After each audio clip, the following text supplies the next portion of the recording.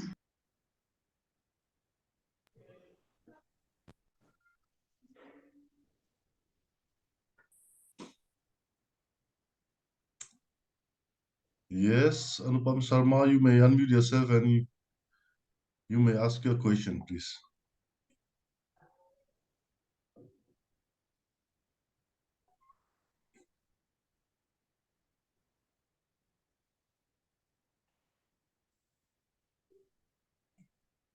Anyone, please raise your hand and I can enable you to talk, to speak.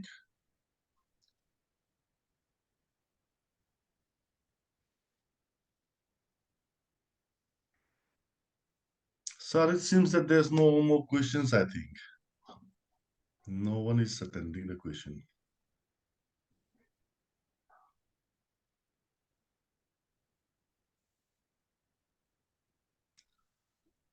We have a comment from the participants. Very good and informative session. Thank you so much, sir. This kind of comments we are getting. Sir, can you see the Q&A box?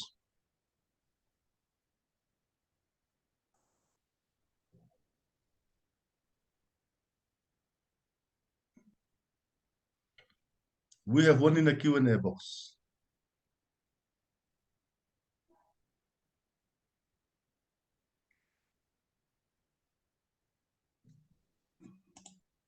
Sir, we can't hear you.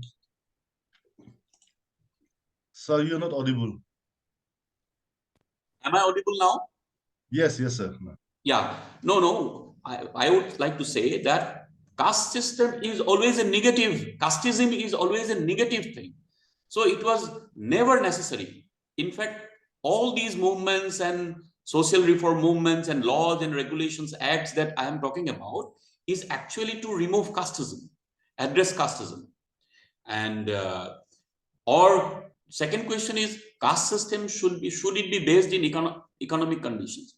To start with, economic conditions was important, but at the same time, it also had a ritual basis. So it's not exactly a question of should or ought to or ought not to. Caste system was, as I said, there is a theory that caste system was based on occupations to start with. So it must have been economic conditions or economic practice, but eventually it changed, and you cannot now change it, whatever form it has taken. So it's not a question of should or ought to be or not ought to be, right? So the other question is, sir, if you please discuss the theological origin of caste system. So,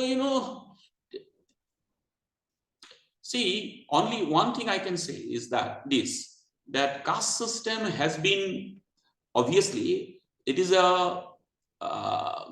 not something which has been there right from the beginning.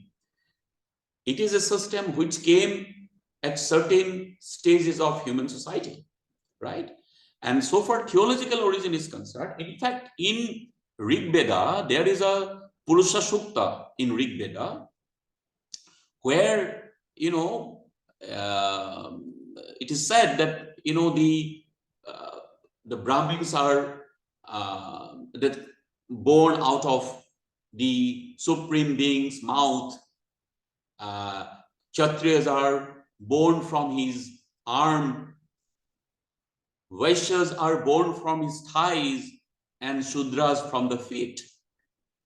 You see, thereby the entire body, mouth is what? Knowledge, oratory skills, knowledge, etc. Arms is, of course, it signifies your strength. And thighs, of course, it's a part of your body, and feet, of course, it is about serving. And you see here, there is not only a classification of the body of the supreme being, but also a hierarchy, right? So we see, therefore, in Rig Veda itself, the Purusha Sukta, in each Purusha Sukta, it justifies the caste system. But this caste system, of course, you it might have been very different. It might have been the kind of the conceptualization would have been very different from what it is today. Secondly, even in Gita, the Lord Krishna tells Arjuna that the four varnas are created by me, right? So this kind of religious sanctity is given to the caste system. There are other texts also, but there are also texts which contest the caste system. There are also those kind of texts, but dominant texts like Rig Veda, Gita, etc., confirm or espouses the dominant structure of caste system that is accepted.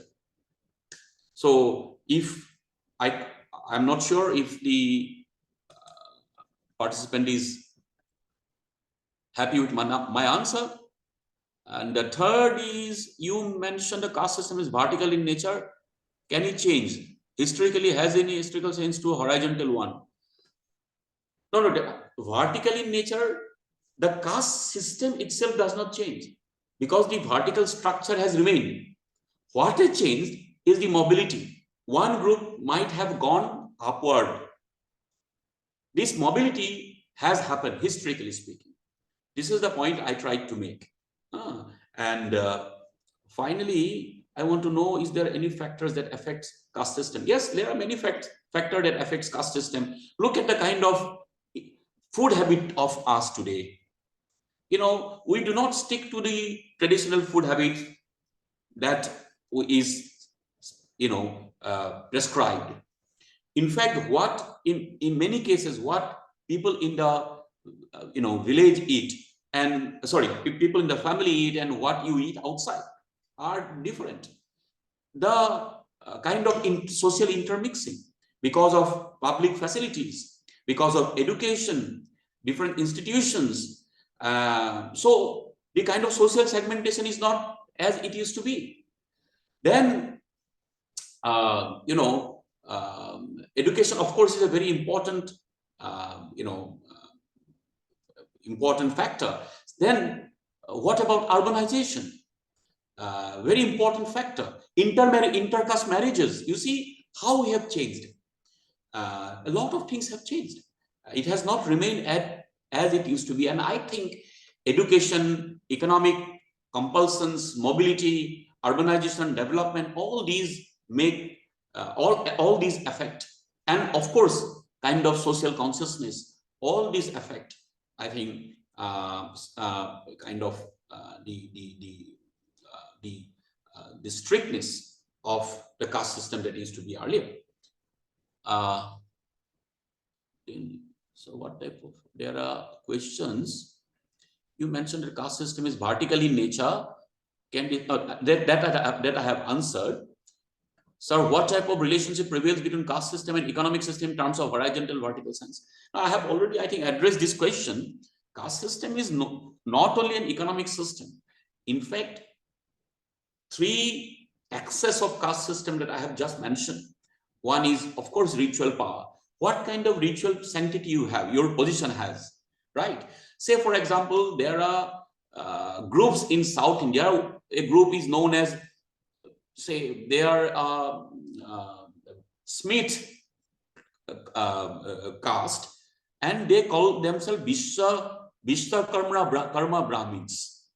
Okay, Vishwakarma is, of course, the Hindu god of engineering, okay, construction. So they call themselves Vishwakarma Brahmins, but other groups do not recognize them. Other groups actually ridicule them and chastise them, right? So it is not enough only to declare your own superiority. Others have to also accept it. So your ritual superiority is one thing. Second is your political position, and in that particular context, and economic position, economic strength. So these are very important, parameters which affect your position as a caste in depth in a particular area. So it is not only economic system which is enough to give you, otherwise Vaishyas would have been the most dominant caste everywhere, because Brahmins have been very poor. Traditionally Brahmins were poor, right? So why then Brahmins are given the superior status in many places? It is because the fact that they also command ritual power as well as political power. They have the access to political power. It's very important. How caste system impact an economy in modern world, where the unique in India, caste system, how it impacts the economy in the modern world. You see, majority of population today are not confined to the traditional occupations prescribed to them. They have changed their occupations, right? But some groups still, especially I would say the Dalits, for example, they have stuck to their, but have been compelled to stick to their traditional occupations, especially, for example, cleaning, sweeping, and things like that. And this has happened because of lack of education, lack of access. And so if that changes, then there will be also change in their in what do they do. And the other thing is that, for example, the cleaning and sweeping is considered to be a dirty work. It is dirty because it is manual scavenging in India. You know, all developed countries, it is mechanized. When it is mechanized, it is not a dirty work. It is a mechanized work which can be done by anybody. And with education, our the Dalit population, people who are involved in scavenging, can also move to other sectors, and not allowing them or not creating the facility for their movement is actually a big, what should I say? It's a weakness of our society. It's actually, it brings disrepute to our society. It's a negative. It has negative consequences, right? I think I have answered most of the questions. And as teachers, how can caste system be negotiated? Well, I think teachers can always, although the context may not be there in your class, but you can always create the context. And not only caste system, different kind of social discrimination in general is not acceptable. Whether constitution allows it or not, that's a different issue, but socially it actually should not be acceptable. As human beings, certain practices, certain ills that our society is still plagued by are not acceptable. And teachers are in a great position to espouse good values, because they have great impact, especially in children.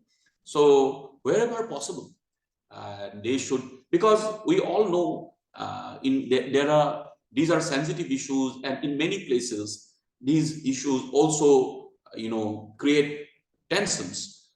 So a teacher, depending on his position and situation, I think it is important that he espouses the good values, and by his practice he can always show which are not good values, and there is a definite way of engaging with students, especially children. And when he make, say for example, or makes makes equal treatment to everybody, then he sets an example in front of other students as well, across caste, community, creed. If he sets that example, then other students will also follow suit. So there are different ways in perhaps a teacher can create that kind of a space for students to learn.